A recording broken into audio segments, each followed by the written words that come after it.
నమస్తే తెలుగు న్యూస్కి స్వాగతం. తెలంగాణలో రాజకీయ హడావుడిలో అన్ని పార్టీలు ఉన్నాయి. అయితే పార్టీ నుంచి సస్పెండ్ చేయబడి ప్రస్తుతానికి ఒక వింగ్కి మాత్రమే అధ్యక్షురాలుగా ఉన్న కవిత అడుగులు ఎటువైపు అనేది ఎవరికి అర్థం కాని పజిల్ అయిపోయింది. కేసీఆర్ ప్రయోగిస్తున్న బాణమా, లేదా బీఆర్ఎస్ పార్టీ మొత్తం కలిసి ఆడుతున్న డ్రామానా, లేదు ఈమె రేవంత్ రెడ్డి మనిషి అని బీఆర్ఎస్ వాళ్ళు ఆరోపిస్తున్నట్లుగా, లేకపోతే సూర్యాపేట ఎమ్మెల్యే జగదీష్ రెడ్డి ఆరోపిస్తున్నట్టుగా, అసలు కవిత ఎవరికి చెందిన ఆస్తో లేకపోతే కవిత ఎవరి వైపు నుంచి పోరాటం చేస్తుందనేది అర్థం కాని పరిస్థితి అయిపోయింది. ఎందుకు కవిత ఇలాంటి పరిస్థితుల్లోకి వెళ్ళిపోవాల్సి వచ్చింది? ఆమె అడుగులు తర్వాత ఎలా ఉండబోతాయి? సీనియర్ జర్నలిస్ట్, తెలంగాణ ఉద్యమకారుడు, ప్రస్తుతం తెలంగాణ జాగృతి అధ్యక్షురాలు కవితతో కలిసి మరో కొత్త ఉద్యమాలకి నడుం కట్టబోతున్న ఇస్మాయిల్ గారు మనతో ఉన్నారు. నమస్కారం ఇస్మాయిల్ గారు. ఎలా ఉన్నారు? చాలా బాగున్నాను. చాలా రోజులుగా ఉద్యమాల్లోనే ఉన్నారు. ఉద్యమ నాయకుడిగానే చూస్తున్నాం మిమ్మల్ని. ఇంకా అధికారం చేపట్టిన నాయకుడిగా మిమ్మల్ని చూడలేకపోతున్నాం. ఏమన్నా అవకాశం ఉంటుందా సమీప భవిష్యత్తులో? ఒకటి నిజం, అంటే ఈ తెలంగాణ నేలకు, ఈ తెలంగాణ భూమికే ఒక గొప్ప మహత్యం ఉంది. ఏమిటంటే పోరాటాల వారసత్వాన్ని ఎప్పుడు తన పొత్తిళ్ళలో మోస్తూ ఉంటుంది. అట్లా బహుశా అనేక మంది నాయకుల్ని, ఉద్యమకారుల్ని, పోరాట యోధుల్ని కన్న గడ్డ మా సూర్యాపేట గడ్డ. వాళ్ళ ప్రభావం కొంత ఉండడం, వాళ్ళ స్ఫూర్తితో ముందడుగులు వేయడం, కొంచెం వాళ్ళ ప్రభావం నా మీద ఉండడం కాబోలు ఇవాళకి నేను అదే పొందాను. ఇవాళకి మీరు ఇంకా పొత్తిళ్లలోనే ఉన్నారు, ఇంకా లేచి నడిచి. అదే కొంత గర్వంగా కూడా ఉంటుంది. మీలాంటి మిత్రులు ఇప్పటికీ, అంటే మీరు అడగడంలో కూడా, అంటే మనసులో నుంచి వచ్చే మాటలు అవి, మీరు అడిగిన ప్రశ్న కూడా. కానీ కొంతమంది మిత్రులు ఇప్పటికీ కొంత సంతోషపడుతూ మాట్లాడుతున్న వాళ్ళు ఉంటారు, కొంత ఆందోళన చెందుతున్న మిత్రులు కూడా ఉన్నారు. ఇంకా ఎంతకాలం ఈ పోరాటాల్లో, ఉద్యమాల్లో ఉంటావు? ఇంకా ఎప్పుడు మీ తోటి వాళ్ళు చాలామంది శాసనసభలో అడుగుపెట్టినారు, కొంతమంది రాజ్యసభల వైపు వెళ్ళినారు, ఇంకొంతమంది క్రియాశీల రాజకీయాల్లో ఉన్నారు, ఎమ్మెల్యేలు అయ్యారని చెప్పేసి అడుగుతా అయ్యారని. కానీ అంటే మొదటి నుంచి ఆ ఉద్యమ మార్గంలోనే వచ్చిన వాడిగా, కొంతమంది నాయకుల్ని ఆదర్శంగా తీసుకొని వచ్చిన వాడిగా ఆ ఉద్యమాల్లో కొనసాగుతూ వచ్చినాను. అదృష్టమో దురదృష్టమో కానీ మంచి నాయకత్వం, మంచి సహచరుల మధ్యన నేను పెరుగుతూ వచ్చాను. ఇప్పుడు కూడా నేను మంచి సహచరులతో ఉన్నాను. నిన్న మొన్నటి దాకా మందకృష్ణతో కలిసి పనిచేసిన, ఇవాళ కవితక్కతో ఉన్నా. అంతకంటే ముందు తెలంగాణ మలిదశ ఉద్యమంలో క్రియాశీలకంగా ఉన్నా కూడా కొంచెం ప్రజాదరణ కలిగి, ప్రజల వైపు ఆలోచించగలిగి, తర్వాత ఎవరైతే అణచివేయబడుతున్నారో, ఎవరైతే వివక్షకు గురి చేయబడుతున్నారో వాళ్ళ వైపు నుంచి ఆలోచించే గొంతుకల వైపు ఒక గొంతుకనే ఉన్నాను.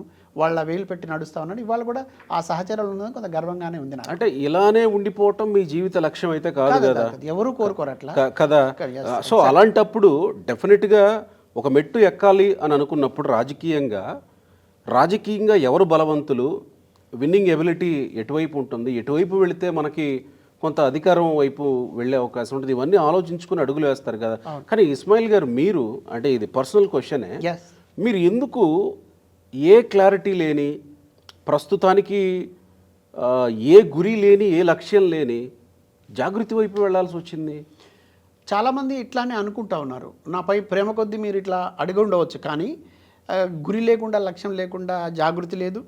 తర్వాత గమ్యాన్ని ముద్దాడుతామనేటటువంటి అపనమ్మకంతో జాగృతి లేదు. జాగృతి లక్ష్యం రాజకీయం కాదు కదా. కానీ భవిష్యత్తులో ఖచ్చితంగా ఒక అత్యంత శక్తివంతమైన ఒక రాజకీయ శక్తిగా అవతరించబోతా ఉన్నది. కానీ ఇప్పుడు వరకు తెలంగాణతో ముడిపడి ఉన్నటువంటి ఆ పేగుబంధాన్ని పట్టుకొని ప్రయాణం చేస్తూ ఉన్నది. ఇక్కడ అస్తిత్వం కోసం కానీ, ఇక్కడ ప్రజల ఆకాంక్షల కోసం కానీ, తర్వాత ఇక్కడ ఆత్మగౌరవ జెండాని ఎత్తి పట్టుకొని ఉన్నది. ఇక్కడ మనం చూడాల్సింది జాగృతి వచ్చిన నేపథ్యం, ఆ జాగృతికి నాయకత్వం వహించినటువంటి కవితక్క నేపథ్యం. ఇవాళ ఎవరెవరం, నాలాంటి వాళ్ళు ఎవరెవరం ఏ దారిలో నుంచి వచ్చినా అందరం కూడా ఉద్యమ దారి నుంచి వచ్చిన వాళ్ళమే. కవితక్క కూడా ఉద్యమ మార్గం నుంచి వచ్చినటువంటి నాయకురాలే. కాకపోతే ఆ రోజు ఉన్నటువంటి పరిస్థితిలో రాజకీయ శక్తిగా తెలంగాణ రాష్ట్ర సమితి ఆవిర్భవించడం, ఆ రాజకీయ శక్తి ప్రభుత్వాన్ని ఏర్పాటు చేయడం, ఆ ప్రభుత్వంలో తాను కూడా భాగస్వామి అయ్యే ఒక పార్లమెంట్ సభ్యురాలుగా, తర్వాత ఎమ్మెల్సీగా ఎన్నిక కావడం ఇంత జరిగింది.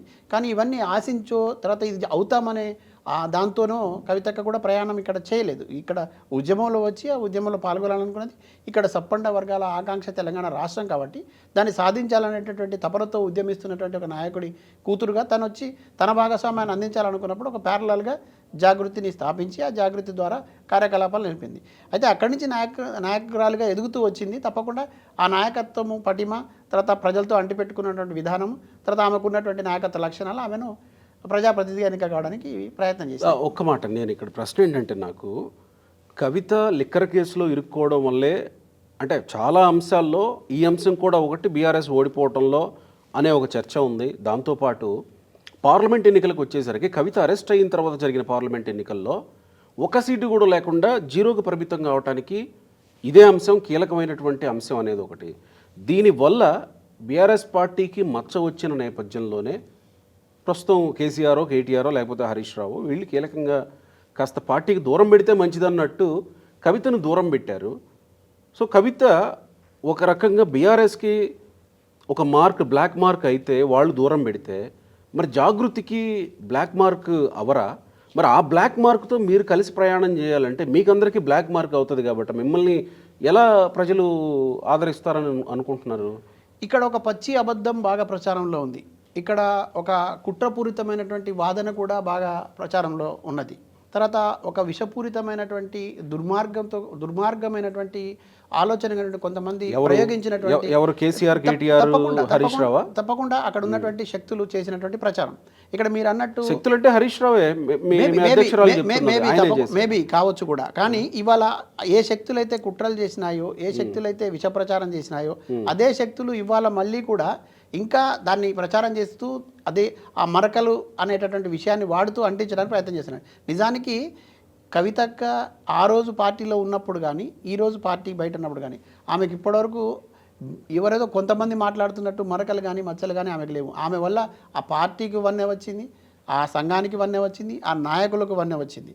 ఇవాళ జాగృతి సంస్థ మరి ఎందుకు ఆమె అరెస్ట్ అయితే ఇవాళ తెలంగాణ కూడా ఆమె అన్నట్టే తెలంగాణ బగ్గుమనలేదు? ఎందుకు కవిత అరెస్ట్ అయితే ఇక్కడే బాధ కదా, 3 నెలలకు పైగా జైల్లో ఉంటే ఎందుకు తెలంగాణ బగ్గుమనలేదు? ఇక్కడ మనం ఖచ్చితంగా ఆలోచించుకోవాలి, మాట్లాడుకోవాలి. ఇటువంటి ప్రశ్నలు వచ్చినప్పుడు దానికి సంబంధించి చర్చ కూడా జరగాలి.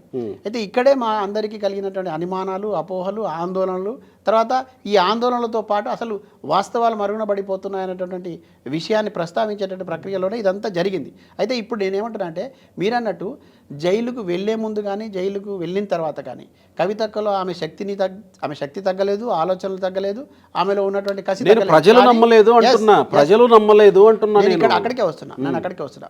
ప్రజలు అత్యంత విశ్వాసంగా కవితక్క వైపు ఉన్నారు. ప్రజలు ఇప్పటికి కూడా ప్రజల్లో ఆదరణ తగ్గలేదు అనడానికి సస్పెండ్ అయిన 1 నెల రోజుల్లోనే మేము చేసినటువంటి కార్యక్రమాలు ఈ రాష్ట్ర వ్యాపితంగా అనేక జిల్లాల పర్యటనలు జరిగినాయి.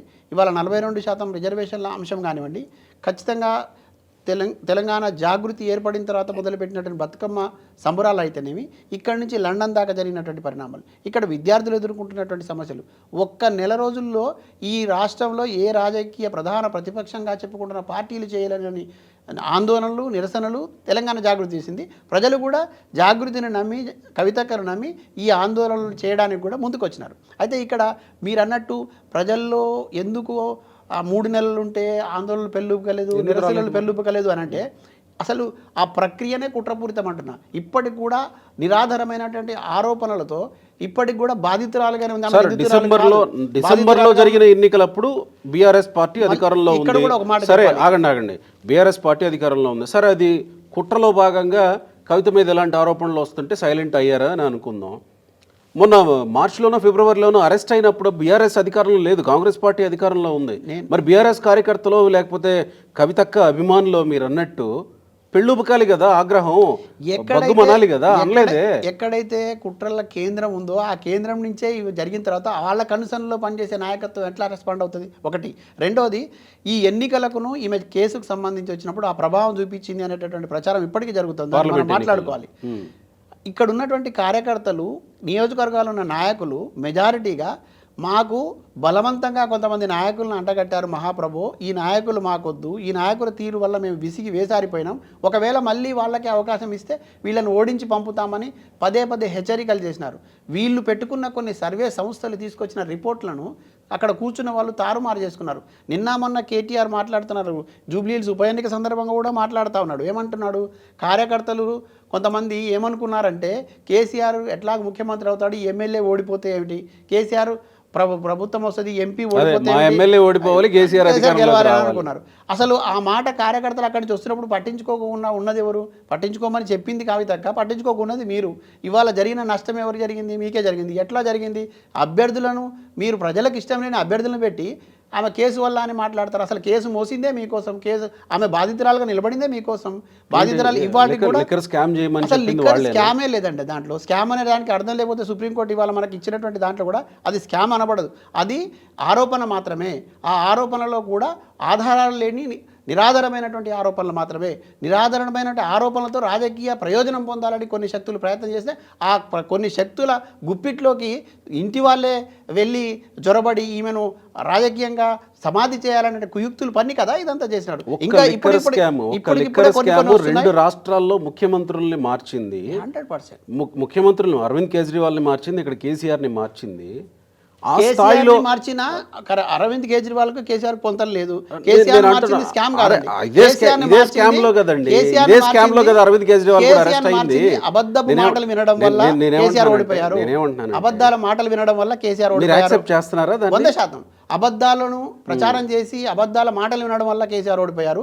తప్పుడు నాయకులు ఇంకా అంటే అవినీతి కూరుకుపోయినటువంటి నాయకుల్ని మళ్ళీ నిలబెట్టడం మీరు నమ్ముతున్నారంటే జాగృతి బీఆర్ఎస్ వేరు కాదు అయితే ఇప్పటికీ లేదు. 100% ఇప్పుడు చాలా క్లియర్గా చెప్తున్నాను, జాగృతికి బీఆర్ఎస్కి సంబంధమే లేదు. ఇప్పుడు అది తెగిపోయిన బంధం, ఇక దానికి మళ్ళీ ఆలోచించాల్సిన అవసరం లేదు. చాలా స్పష్టంగా అట్లుంది కాబట్టి కదా మళ్ళీ వాళ్ళని వెళ్ళి ఆమెతో కలిసాం. ఎగ్జాక్ట్లీ ఇస్మాయిల్ గారు, మీరు సీనియర్ జర్నలిస్ట్ గా అన్నింటినీ బేరీజ్ వేసుకునే మీరు ఒక స్టెప్ వేయాలంటే వేస్తారు. మీరు ఒక స్టెప్ తీసుకున్నారు అని అంటే సంథింగ్ ఏదో ఉంది అక్కడ. అవును, 100%. బీఆర్ఎస్తోనే మాత్రమే కాదండి, ఇక్కడ ఉన్నటువంటి ఏ రాజకీయ శక్తికిను జాగృతికి సంబంధం లేదు. ఇప్పుడు స్వతంత్రంగా ఉన్నటువంటి సంస్థ ఇది. స్వతంత్రంగా వచ్చిన నాయకురాలు కవితక్క.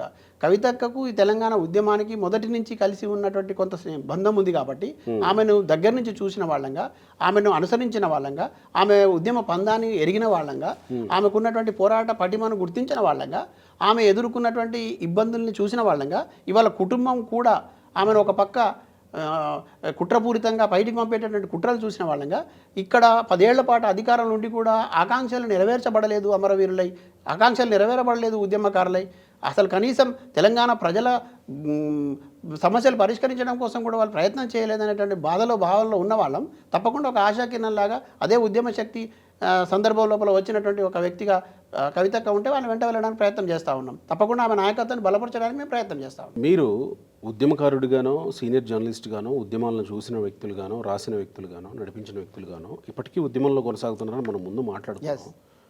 సో మీరు ఇప్పుడు జాగృతి అధ్యక్షురాలతో కలిసి కొనసాగుతున్నారు, ఇది కూడా ఒక ఉద్యమం అని అంటున్నారు. రేపటి రోజున సరే ఆమె పార్టీ పెట్టబోతుంది, కొత్త పార్టీ ఒకటి వస్తుంది అని వింటున్నాం. సరే ఒకవేళ అది నిజమైతే మీరు ఎక్కడో చోట అకామిడేట్ అవుతారు, మీరు పార్టీ తరఫున ఏదైనా పోటీ చేస్తారనే పక్కన పెడదాం. ఒకవేళ ఆమె పార్టీ పెట్టకుండా రేపటి రోజున యూటర్న్ తీసుకుంటే కేవలం సస్పెన్షనే, ఇది సస్పెన్షనే కాబట్టి కేసీఆర్ రామ్మ బిడ్డ అని అంటే కేసీఆర్ దగ్గరికి వెళ్ళిపోతే నమ్ముకుని వచ్చిన మీలాంటి వాళ్ళ పరిస్థితి ఏంటి అనేది ఏమన్నా మీరు ఎప్పుడన్నా ఆలోచించాల్సిన పరిస్థితి వచ్చిందా? ఇక్కడ ఒక స్పష్టమైన వైఖరి అయితే కవితక్క దగ్గర ఉంది, స్పష్టమైనటువంటి వైఖరి మాకు కూడా ఉంది. మేము అనేక ఉద్యమాలు చూసిన వాళ్ళం, పోరాటాల నుంచి వచ్చిన వాళ్ళం, రాజకీయ పరిణామాల్ని గమనించిన వాళ్ళం, మరీ ముఖ్యంగా తెలంగాణ మలిదశ ఉద్యమంలో ముందు వరుసలో నిలబడి కొట్లాడిన వాళ్ళం.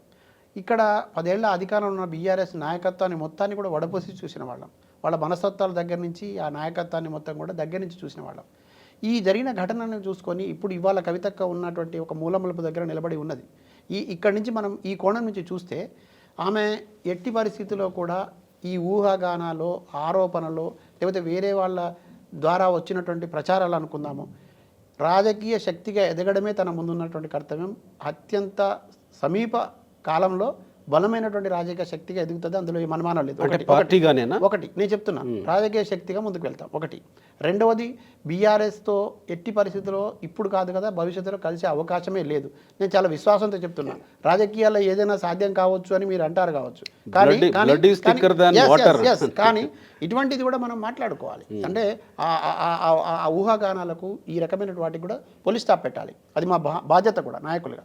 నేనేమంటున్నానంటే, ఎప్పుడు ఆ అవకాశం ఉండేదంటే నిజంగానే మీరు అన్నట్టు షోకాజ్ నోటీస్ లాగానో వివరణకు సంబంధించి ఇచ్చినప్పుడు మాట్లాడుకోవడానికి అవకాశం ఉండేది. ఏకపక్షంగా ఒక నిర్ణయం తీసుకొని, దురుద్దేశంతో కూడిన నిర్ణయం తీసుకొని ఆమెను బలవంతంగా బయటికి వెళ్ళగొట్టేటువంటి కుట్రలో భాగంగా చేసిన తర్వాత ఒక వర్గంతో పాటు కొంతమంది వ్యక్తులు కావాల్సుకొని ఒక ఆడబిడ్డ మీద నీలాప నిందలు ప్రేలాపనలు పేలిన తర్వాత, ఒక యూట్యూబరు అత్యంత దారుణంగా మాట్లాడిన తర్వాత కూడా ఆ కుటుంబం కానీ, ఆ కుటుంబంలో ఉన్న నాయకులు కానీ, ఆ పార్టీకి సంబంధించిన నాయకులు కానీ స్పందించకుండా ఉండడం, సమాజం ఓన్ చేసుకొని మాట్లాడడం, అలాంటి వాళ్ళం వెళ్ళి ఆమెకు అండగా నిలబడిన సందర్భం వచ్చింది. ఒక ఆడబిడ్డకు మనసు విరిగిన తర్వాత అతకడం చాలా కష్టం అండి. మనకు తెలుసు, ఇక్కడ మన సెంటిమెంట్ ఫెలోస్ కూడా కొంత. ఇక్కడ ఒక ఆడబిడ్డ మనసు గాయపరిచిన తర్వాత ఎట్టి పరిస్థితుల్లో అంత ఈజీగా మళ్ళీ వెనక్కి వెళ్తుందని మేము అనుకోవట్లేదు, వెళ్ళే ప్రసక్తే లేదు. వెరీ క్లియర్ ఇక్కడ. రెండవది, ఈ ప్రాంతం ఉద్యమాల ప్రాంతం, ఇది అనేక పోరాటాలు నేర్పింది ఇక్కడ. తర్వాత ఇక్కడ అనేక ప్రజా సంఘాల నిర్మాణం జరిగి ఈ ప్రజా సంఘాలు రాజకీయ పార్టీలకు దిశానిర్దేశాన్ని చూపించినాయి ఇక్కడ. అట్లానే వచ్చిందే తెలంగాణ రాష్ట్రంతి కూడా. అంతకుముందు ఇక్కడ ఏ రాజకీయ పార్టీ పరిస్థితి ఉందా? 100% ఉంది. ఇప్పుడు మేము తెలంగాణలో ఉద్యమానికి దారి చూపించినటువంటి కొంతమంది సీనియర్ నాయకులతోని, తర్వాత ఉద్యమకారులతోని, ఇక్కడ ఉన్నటువంటి మేధావులతోని, తర్వాత అన్ని వర్గాల్లో ఉన్నటువంటి ప్రజా సంఘాలు, ప్రజా సమూహాలని పట్టుకొని ఉండేటటువంటి శక్తులతోని చర్చలు జరుపుతూ ఉన్నాం. సుమారు 72 పైగా కుల సంఘాలతో మేము చర్చలు జరిపాం. ఇక్కడ ఉన్నటువంటి మేధావులతో మాట్లాడుతూ ఉన్నాం. ఇక్కడ ఉన్నటువంటి సప్పండ వర్గాల మేధా సంపత్తితో కూడుకున్నటువంటి కొన్ని వర్గాలతో మాట్లాడే ప్రయత్నం చేస్తూ ఉన్నాం. వాళ్ళందరి ఆలోచనల మేరకు మా భవిష్యత్తు నిర్ణయం ఉంటుంది. ఈ అన్ని శక్తులు కూడా ఒక రాజకీయ శక్తిగా ముందుకు పోవడానికి కావాల్సినటువంటి ఇంధనాన్ని ఇచ్చే పనిలో కవితకు సపోర్ట్ చేసే విషయంలో వాళ్ళ సహేతుకమైనటువంటి సలహాలు, సూచనలు చేస్తూ ఉన్నారు. వాటిని పట్టుకొని ఖచ్చితంగా ముందు రాజకీయ శక్తిగా అయితే వెతుకుతాం. దాంట్లో ఏం అనుమానం అయితే లేదు.